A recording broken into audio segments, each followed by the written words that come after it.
بسم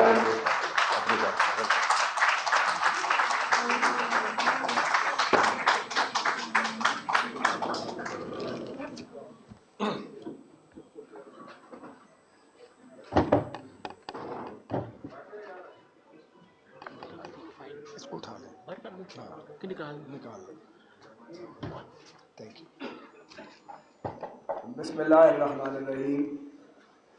برادر عزیز حامد میر صاحب، جناب سلمان اکرم راجہ صاحب، احمد الرحیس صاحب، رانا کرام ربانی صاحب، ارشد انصاری صاحب، فارق الیاس چیمہ صاحب، معزز خواتین و حضرات، السلام علیکم. میں جناب حامد میر کا شکر گزار ہوں کہ انہوں نے پہلی بار اپنے کسی پروگرام میں مجھے بات کرنے کا موقع فراہم کیا.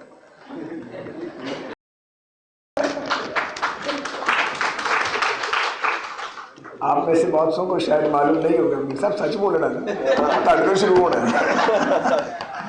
آپ میں سے بہت سو کو معلوم شاید نہیں ہوگا کہ حامد میر صاحب بھی سینٹرل ماڈل اسکول سے انہوں نے میٹرک کیا اور میں نے بھی وہیں سے کیا.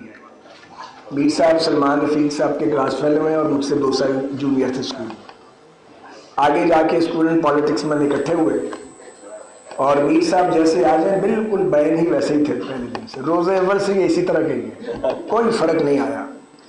تو گورنمنٹ کالج لاہور میں بھی ہم نے مزاحمتی سیاست اکٹھے اس دور میں جو لوگ طاقتور تھے ان کے جبر اور مظالم برداشت کرتے تھے، اور اس کے بعد یہ جو تعلق ہے یہ پھر گہری محبت اور عقیدت اور دوستی میں بدل گیا جو آج تک قائم ہے. اس کے باوجود بلایا آپ کو ایک دفعہ ابھی بولنا حال سے شروع کیتا کام بولنا. میر صاحب اس میں کوئی دو رائے نہیں ہے کہ ایک شمشیر بے نیام ہے. اب ہماری دوستی تو بہت ہے لیکن وہ اول آخر صحافی ہیں اور میں اول آخر سیاستدان ہوں. تو بسا اوقات ایسا ہوتا ہے کہ میر صاحب جب سچ بولتے اور جدوجہد کرتے کریز سے باہر نکل کے، کیونکہ یہ کرکٹر نہیں ہے، یہ جب سٹروک پلے کرتے ہیں تو میں بھی دل میں مائل کرتا ہوں. پھر میں یہ کرتا ہوں اور شاید میر صاحب یہی کرتے ہیں کہ ہم کچھ عرصے کے لیے ایک دوسرے سے رابطہ گھٹا دیتے ہیں، چند مہینے گزارتے ہیں، اس کے بعد وہ فیز گزر جاتا ہے تو پھر ویسے ہی ایک دوسرے کے ساتھ ہو جاتے ہیں. لیکن اختلاف رائے کے باوجود ان کے ساتھ جو ایک وابستگی ہے، محبت ہے، قلبی لگاؤ ہے، اس میں کبھی بھی کمی دونوں طرف سے نہیں آئی ہے. حامد میر بے شک ایک بہادر آدمی ہے، بلکہ خطرناک حد تک بہادر آدمی. جب یہ ہمارے موقف کی حمایت کر رہے ہوتے ہیں تو ہمیں اچھے لگتے ہیں، اور جب یہ ہمارے موقف کی حمایت نہیں کرتے تو ہمیں برے لگنے شروع ہو جاتے ہیں. یہ ہر دور میں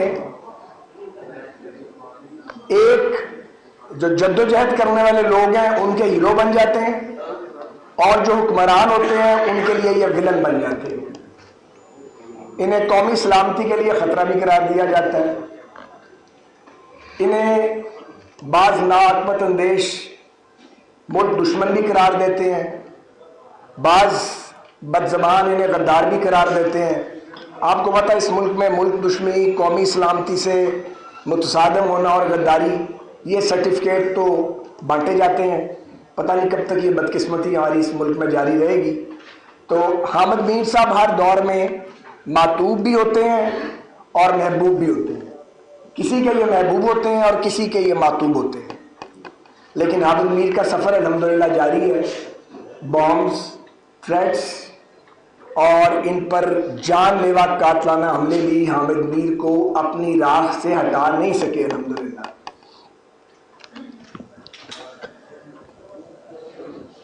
میں کچھ باتوں کی شہادت ضرور دینا چاہتا ہوں بلا تخصیص جماعت کے. میں ویسے بھی یہاں نمائندگی حامد میر صاحب نے مجھے بلایا تو اپنی نمائندگی کر رہا ہوں. میں نے حامد میر کو، یہ تو آپ سب جانتے ہیں کہ کبھی جھکا نہیں، دبا نہیں. حامد میر کبھی بکا بھی نہیں. ایک پانی کے گھونٹ کا بھی شرمندہ نہیں حامد میر، کسی حکمران کا یا کسی گروہ کا یا کسی ریاستی ادارے کا ایک پانی کے گھونٹ کا بھی شرمندہ نہیں ہے. یہی وجہ ہے کہ ان کی آواز جو ہے اس کی گرج میں کبھی کمی واقع نہیں ہوئی ہے. عموماً یہ اپنی جان ہتھیلی پہ رکھ کے 25 سال کے نوجوان کی طرح سیلابوں میں اتر جاتے ہیں. ہم یہ کہتے ہیں کہ تسی 25 سال دے نہیں ہے کہ میر صاحب بڑے ہو گئے ہو, مگر میر صاحب باز نہیں آتے. سیلاب آ جائے, زلزلہ آ جائے, کہیں دنیا میں جنگ ہو رہی ہو, آپ سب سے پہلے وہاں حامد میر کو پائیں گے. ان کا اسلوب اتنا عام فہم ہے. میں عموماً سوچتا ہوں کہ حامد میر کی بریوری تو وہ سب کو پتہ ہے. مقبول ترین صحافی جو پاکستان کے اندر اور پاکستان کے باہر برابر جانا جاتا ہے اور ریکگنائزڈ ہے, اس کی وجہ کیا ہے؟ وہ حامد میر کی بے ساختگی ہے, ان کی روانی ہے, اور عام فہم زبان میں وہ عام آدمی کو ایڈریس کرتے ہیں, اس لیے ان کی ہوئی بات فوراً لوگوں کو سمجھ آ جاتی ہے. پھر میر صاحب اتنے ہی خطرناک ہو جاتے ہیں کیونکہ جس کے حق میں بات کرتے ہیں اس کو فائدہ ہو جاتا ہے, یہ میرٹ میں بات کرتے ہیں, اور جس سے اختلاف کرتے ہیں اس کی ایسی کی تیسی ہو جاتی ہے, کیونکہ لوگ ان کی بات کو بہت غور سے سنتے ہیں اور ان کی بات بڑی وزنی ہوتی ہے. میر صاحب کی کتاب روداد ستم میں نے پڑھی ہے, یہ 12-14 دن پہلے میرے ہاتھ لگ گئی تھی تو میں نے اس کو پڑھا ہے. یہ 103 منتخب اور ان کے کالم جو مطبوعہ بھی ہیں اور غیر مطبوعہ بھی ہیں, جنہیں شائع نہیں کیا جا سکا, ان کا یہ مجموعہ ہے.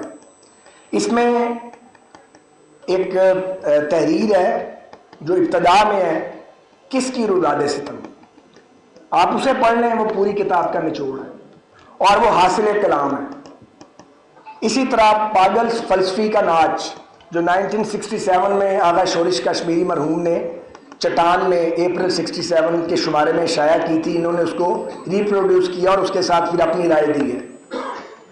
بدقسمتی سے پاگل فلسفی کا ناچ تو آج بھی جاری ہے پاکستان, یہ ختم ہی نہیں ہونے میں آ رہا, دائرے کا سفر ختم ہونے میں نہیں آ رہا. حامد میر صاحب ایک آدھ بار میری وجہ سے بھی بے روزگاری کا مزہ چکھ چکے ہیں, بڑی پرانی بات ہے. میں نے ان سے کسی سے ملنے کی درخواست کی, یہ چکے پروفیشنل جرنلسٹ ہیں, انہوں نے کہا ٹھیک ہے, تو یہ مہربانی کی, میرے کہنے پہ چلے گئے. ان کے اس وقت کے دوست حکمرانوں کو پتہ لگ گیا, انہوں نے میر صاحب کو فارغ کروا دیا. ہم ان کی مدد کوئی نہیں کر سکے, مگر میر صاحب کی پیشانی پہ کبھی شکن نہیں آئی. یہاں بہت سی باتیں کی گئی ہیں, بہت سی ٹھیک باتیں کی گئی ہیں, میں کسی بات سے اختلاف نہیں کرنا چاہتا, کیونکہ یہ فورم ایسا ہے کہ جہاں پہ ہم نے میر صاحب, ان کی طرز صحافت, ان کی طرز تحریر پہ بات کرنی ہے. لیکن مجھے کچھ ضرور کہنا ہے, کچھ کہے بغیر تو آپ کو پتہ میں رہ بھی نہیں سکتا. ہمارا المیہ یہ اصل میں, میری پرسوں والد صاحب کی برسی کا جلسہ ہے, میں نے باتیں وہیں کرنی ہیں تو وہ میں بچا کے رکھوں گا, کچھ بات میں کرنا چاہتا ہوں. لیکن جو پاکستان کی صورتحال ہے, مجھے باقیوں کا نہیں پتا, مجھ جیسے لوگ اس پہ بہت آزردہ ہیں. ہمیں خوشی نہیں ہوتی, ہم نے ہر دور میں تکلیف کاٹی ہے. یہ احمد اویس صاحب بیٹھے ہیں آپ کے سامنے, میرے بھائیوں کی طرح, ان سے پوچھ لیں.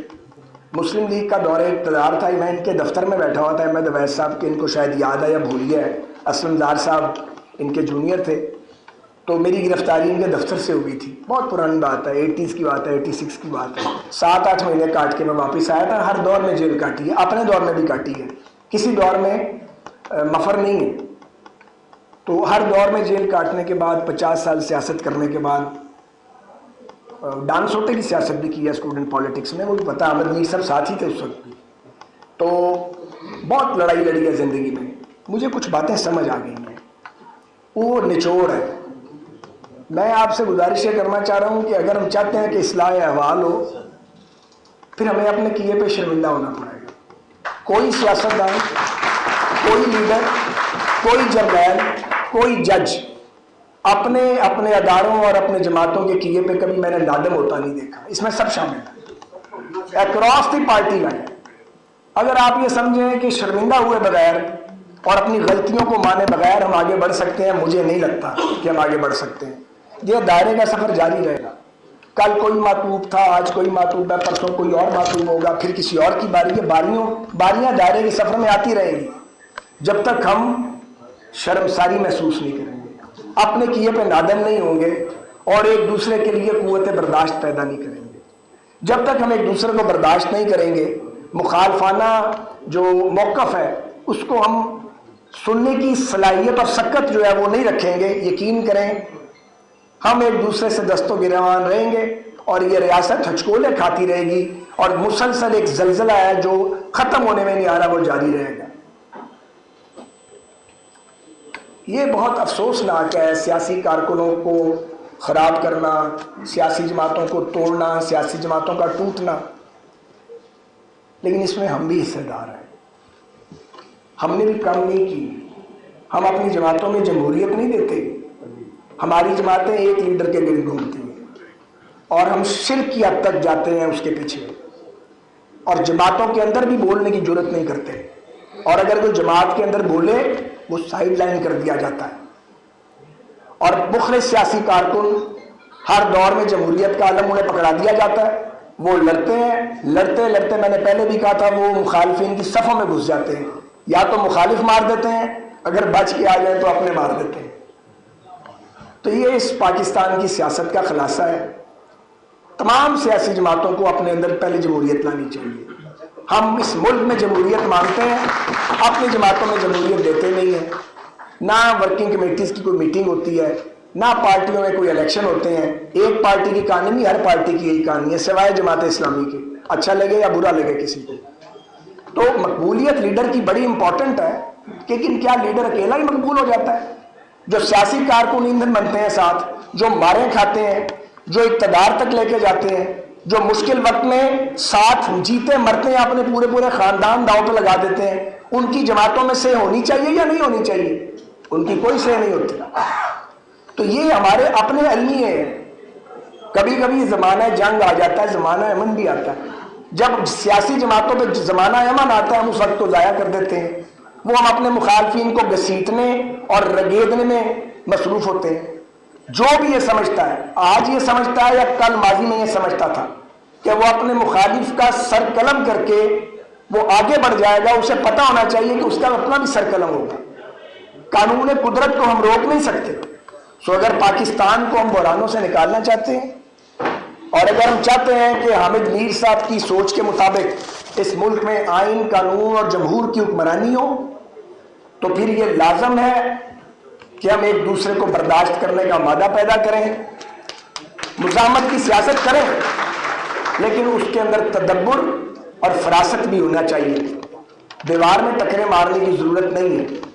اپنے کارکنوں کو محفوظ رکھنا اور ان کی قوت کو اکٹھے کر کے ان کو اس کو ٹرانسفارم کرنا اس منزل اور مقصد کے لیے جس کے لیے آپ جدوجہد کرتے ہیں، یہ ایک ٹیکنیک ہے۔ معافی چاہتا ہوں، اس ٹیکنیک سے بھی ہماری جماعتیں اس لیے آ رہی ہیں کہ یہ نیم جمہوری جماعتیں ہیں، یہ جمہوری جماعتیں نہیں ہیں۔ میں ایک بار پھر عامر میر صاحب آپ کا لاہور بار کا شکر گزار ہوں۔ یہ ہال چھوٹا ضرور ہے، لیکن یہ صرف سائز میں چھوٹا ہے، لیکن یہ بہت اہم جگہ ہے، یہ بڑی تاریخی جگہ ہے۔